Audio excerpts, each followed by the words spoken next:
remember the name Mark Carson. What was his name? Mark Carson. In the back, what was his name? Mark Carson. Mark Carson was his name. He was killed right here, not 24 hours ago. I'm not connected to Mark directly, but I found out today that he had 1 degree of separation from me.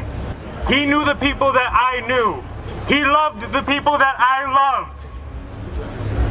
And now he is gone and they cannot love him back. Just down the street at a club called Desire, men of color, every Thursday night gathered to celebrate ourselves. I didn't know Mark, I wouldn't recognize him as a face on the train, but he was one of us, and that made him family. We are quiet this evening in memory of him, but silence is the last thing we will do tonight. We need to talk.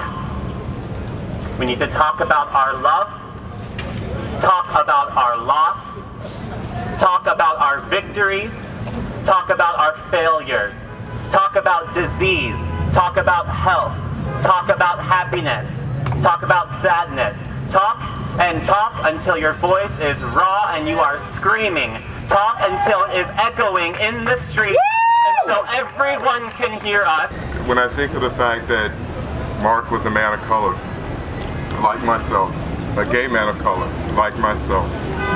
And I have to say, I look out across this crowd tonight, I see some other men of color, but I'm disappointed that I don't see more. Because the challenges for gay men of color in this city and in this world are unique, just like the challenges of transgender people in this world. We have to recognize the uniqueness of our challenges. We have to be inclusive and understand that we have to reach out and reach across those lines to help one another. Mark Carson is here with us today. Mark Carson is here with those who were involved with ACT UP, with those who were involved with all of the different social movements that have made sure that you can be gay, that you can be a person of color, and that you can walk down the street with pride. I've known families who cremated their sons and cremated their daughters so their families never know that their child was gay.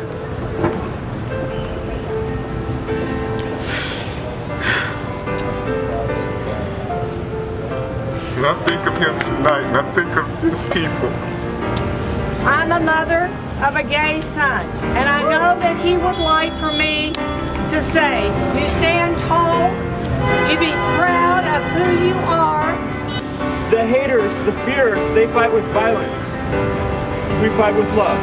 We're fighting for everyone, including people who don't necessarily like us. Because when there is cruelty loose in the world, everyone suffers. And we should think of his family tonight. This what happened here on this street feels like a home invasion. Because the village has been a home for people who are gay. Whether they're people gay of color, of every race, of every gender.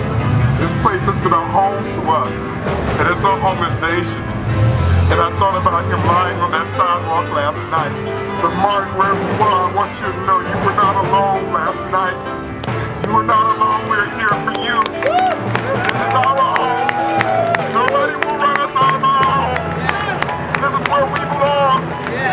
Be provocative. Be offensive. Let them know. They don't own all of this world. We have a place in it. It belongs to us too. That's right.